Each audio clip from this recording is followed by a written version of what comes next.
श्रोतेहो नमस्कार. ऐसी अक्षरे रसिके या कार्यक्रमामध्ये डॉक्टर सुमन नवलकर यांचा ललितबंध ऐकणार आहोत. आजचा विषय आहे आवराआवर. आवराआवर करण्यातून कोणाची सुटका झाली? अगदी शाळेत असतानाही वार्षिक परीक्षा झाली की आपल्याला हुंदडायचं असतं, पण त्याआधी खणाची आवराआवर करण्यासाठी आई पाठी लागते. जुनी पुस्तकं कोणा गरजूला द्यायची, वह्यांची वासलात लावायची, खणात वेळोवेळी भरून ठेवलेल्या अनावश्यक वस्तू किडूकमिडूक काय करायचं ह्याचा निर्णय घ्यायचा. खण पूर्ण रिकामा करून नव्या इयत्तेच्या पुस्तकं वह्यांसाठी जागा करायची. शाळेचं दप्तरही स्वच्छ करून उन्हात सुकवायचं.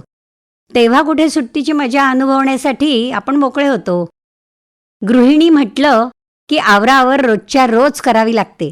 कितीही स्वादिष्ट जेवण असलं तरी शेवटचा घास जेवत असताना आता आवराआवर करायची हा विचार मनात आला की जेवणात कारल्याची भाजी नसली तरीही तोंड कडू होतं. उरलेलं जेवण काढून फ्रीजमध्ये ठेवा, भांडी आवरा, ओटामोरी स्वच्छ करा, सकाळसाठी दुधाचे पैसे काढून ठेवा, कडधान्य भिजत घालायचं असलं तर ते घाला, ऑफिसला जायची घाई असली तर भाजी चिरून ठेवा. ही सगळी आवराआवर होईल तेव्हा कुठे झोपायसाठी मोकळे. बाहेरगावी दूरदेशी सहलीचा बेत करतो आपण, तेव्हा किती उत्साहाने बॅगा भरतो. कपडे, खाणं, रोज लागणाऱ्या आवश्यक वस्तू, मोबाईलचा चार्जर, याच्याबरोबरच कॅमेरा, दुर्बीण, वाचायसाठी एखादं पुस्तक, अगदी नॅपकिन असला तरीही पेपर नॅपकिन्स, मग तिकडे गेल्यावर हौशीने केलेली खरेदी, असं सगळं. पण परतीच्या प्रवासाला निघालो आणि घरी गेल्यावर करायच्या आवराआवरीचा विचार मनात आला की पहिली कालवाकालो तेव्हाच होते. घरी पोचल्यावर आधी बॅग तिच्या चाकांसकट साफ करायची आणि मग आतल्या एकेका सामानाची वासलात लावायची. खरं तर सहलीत केलेल्या गमतीजमती आठवत मजेत पहुडावं, काढलेले फोटो कोणाकोणाला पाठवावे, पुढ्यात कोणी आणलेलं गरमागरम जेवावं आणि पांघरुणात शिरावं असं वाटत असतं. पण आवरावर होईपर्यंत जीव मेटाकुटीला येतो.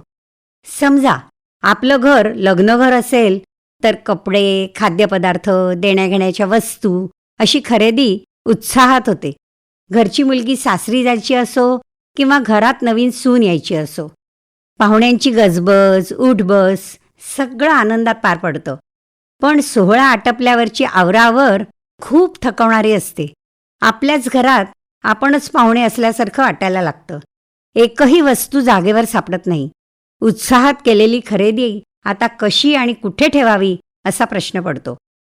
मुलगी सासरी गेलेली असली तरी तिचं माहेर राखायचं असतं. नवीन सून आलेली असेल तर तिच्यासाठी आणि तिच्या सामानासाठी जागा करायची असते. थकलेल्या जीवाला आराम करावासा वाटत असतो, पण त्याआधी करावी लागते ती आवराआवर. सर्वात पराकोटीची आवराआवर करावी लागते ती आपल्या इमारतीचं रिडेव्हलपमेंट व्हायचं निश्चित होतं तेव्हा. वर्षानुवर्ष लागेल कधीतरी अशा अविचाराने गोळा करून ठेवलेल्या वस्तूंना कसं आवरू असा प्रश्न पडतो. तात्पुरत्या घरात सगळी अडगळ नेऊन नवीन घर झाल्यावर पुन्हा तीच अडगळ घेऊन येण्यापेक्षा आवराआवर करणं योग्य वाटू लागतं.